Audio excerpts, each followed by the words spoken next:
नमस्कार दोस्तों, मैं उदय तिवारी। इसके पहले भी बहुत सारे मैंने वीडियोस बनाए हैं, लेकिन आज शायद ये पहली बार हो रहा है कि मैं कोई वीडियो नम आँखों से, विद्विग्न मानसिक अवस्था से ये वीडियो बना रहा हूँ। जी हाँ, मेरा ये प्रश्न महाकुंभ मेले से संबंधित है। आस्था का महापर्व मैं मानता हूँ और मैं सबको जो आस्था के प्रतीक हैं या जो आस्था को पालन करने वाले हैं, उन सबको मैं नमन करता हूँ। बहुत सारे लोग उनकी देहांत हुई, शहीद हुए मैं कह सकता हूँ, क्योंकि शहादत उन्होंने दी केवल अपने कहने पे नहीं, कुछ बहकावे में आके।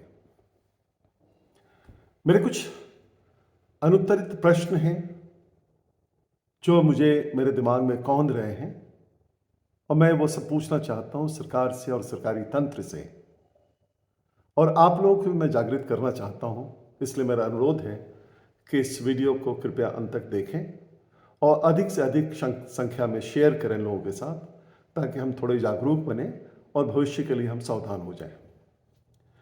मेरा पहला प्रश्न है कि क्या ये सचमुच 144 सालों बाद लगने वाला महाकुंभ है, या जैसे कि अनेक विद्वान बताते हैं, जैसे शंकराचार्य ने भी कहा कि नहीं नहीं नहीं, ये तो वही महाकुंभ है जो हर 12 सालों बाद आता है। और आंकड़े भी दिए गए कि इसके पहले जो भी 12वें साल पे महाकुंभ लगे, उनको यही बताया गया कि 144 सालों के बाद आया है। मेरा दूसरा प्रश्न है कि क्या हमारी सरकार ने और सरकार तंत्र ने आकलन नहीं किया था कि प्रयागराज में एक साथ कितने तीर्थयात्री या श्रद्धालु आ सकते हैं, और बिना आकलन किए क्यों पूरे देश में बड़े बड़े होर्डिंग और पोस्टर लगा के सबको बुलाया गया कि आइए महाकुंभ में स्नान कीजिए, दर्शन कीजिए और पुण्य के लाभी बनिए।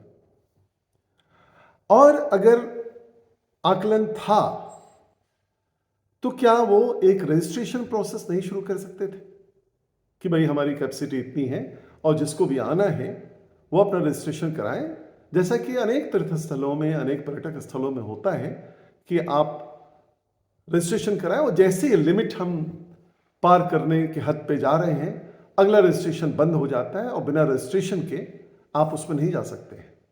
ये तो खुली छूट थी कि हम स्पेशल ट्रेन चला रहे हैं, स्पेशल एयरक्राफ्ट चला रहे हैं, स्पेशल बसों का इंतजाम कर रहे हैं, बस आओ और अपनी बलि चढ़ाओ, इसलिए कि हमने इसको एक इवेंट बना दिया और इवेंट में जितने लोग आए उतने ही सही है। कभी हमारे दिमाग में ये बात नहीं आई कि अगर इतनी भीड़ इकट्ठी हो जाती तो उसको मैनेज कैसे करना है।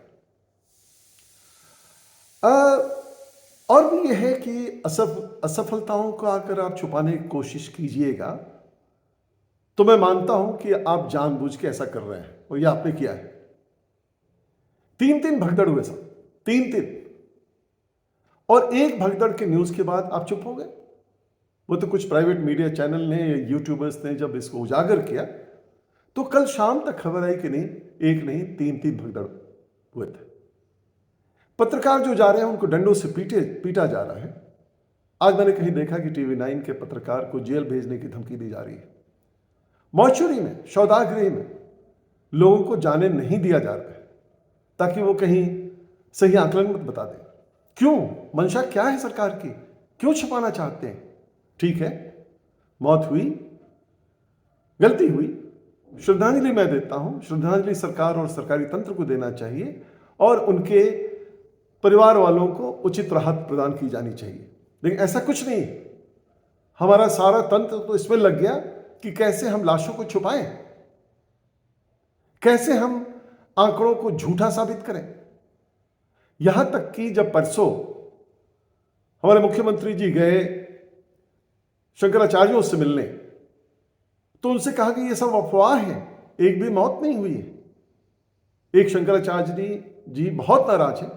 उन्होंने कहा कि इस सच को छुपा के हमें मरे हुए लोगों के श्रद्धांजलि के रूप में उपवास भी नहीं करने दिया गया। क्यों झूठ बोला गया? और हम जाके शंकराचार्यों से ये कहते हैं कि नहीं, कोई मौत नहीं हुई है, और हम कहते हैं कि नकारात्मक न फैलाएं। अगर आप सच को छुपाने की कोशिश करेंगे तो अफवाहें ज्यादा फैलती हैं, ना कि सच को सच बताने से। एक नेताजी ने यह भी कह दिया कि वो लोग मरे नहीं, उनको मोक्ष की प्राप्ति हुई है। क्या उस नासमझ नेता को यह पता नहीं है कि असामयिक मृत्यु से मोक्ष नहीं होता है? जो लोग एक्सीडेंट में भगदड़ मचे, मेरे आंखों में आंसू आते हैं जब मैं बूढ़ी मां को अपने जवान बेटे की लाश को घसीटते हुए देखता हूं। मेरे आंखों में आंसू आते हैं जब मैं देखता हूं कि कोई औरत बिलख रही है, उसका बच्चा कुचल गया है, किसी को परवाह नहीं। कहां गई थी हमारी पुलिस? कहां गया था हमारा पूरा सरकारी तंत्र? और उसमें वीआईपी कल्चर। अरे भाई, बहुत सारे पुण्य के काम होते हैं अन्य अन्य धर्मों में, कोई वीआईपी कल्चर वहां पे नहीं है। भगवान के दरबार में हम सब एक हैं।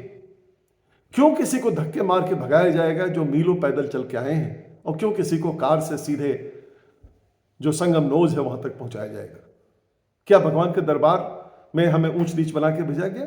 यह हम सब बराबर हैं? एक पाखंडी बाबा है, उन्होंने लोगों को उकसाया यह कहते हुए कि जो इस महाकुंभ में नहीं जाएगा वो देशद्रोही है।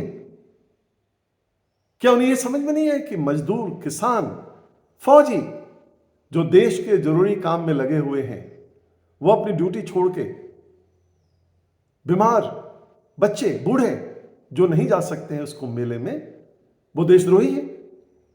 क्या वैसे बाबा पे जिन्होंने उकसाया लोगों को, उनके ऊपर कार्रवाई नहीं की जानी चाहिए? क्यों प्रशासन मौन है? क्यों नहीं पूछते उनसे कि आपने क्यों उकसाऊ भाषण दिए? अब मौतों के आंकड़े को देखिए।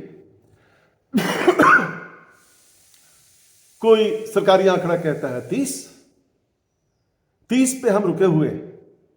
30 भगदड़ 1, भगदड़ 2 में भी बहुत लोगों के मरने की संभावनाएं हैं, और एक अकेले हल्दीराम के झूसी के स्टॉल पे 6 लाशें पाई गई, और बाकी कितने लोग मरे गए होंगे? झूसी में ही तकरीबन 9-10 ट्रैक्टर, लोगों के जूते, चप्पल, बैग लवारिस पाए गए। लेकिन आंकड़ा 30 का 30 ही रहा। और कल शाम को फिर वापस एबीपी न्यूज ने कहा कि 2 नहीं, 3 भगदड़ हुए, उसमें कोई घायल नहीं हुआ, उसमें कोई कैजुअलिटी नहीं हुई। तो आखिर क्यों इन आंकड़ों को छुपाया जा रहा है? एक बार मैं फिर कहूंगा कि जब तक आप आंकड़ों को छुपाने की कोशिश करेंगे, तब तक लोगों को आशंका बढ़ती जाएगी कि शायद कैजुअलिटी ज्यादा हुई है, ज्यादा लोगों की मौत हुई है, और लोगों में एक पैनिक स्थिति पैदा होती है। लेकिन आपको कोई परवाह नहीं, आपने तो एक आंकड़ा दे दिया, 30 का, चुप हो गए।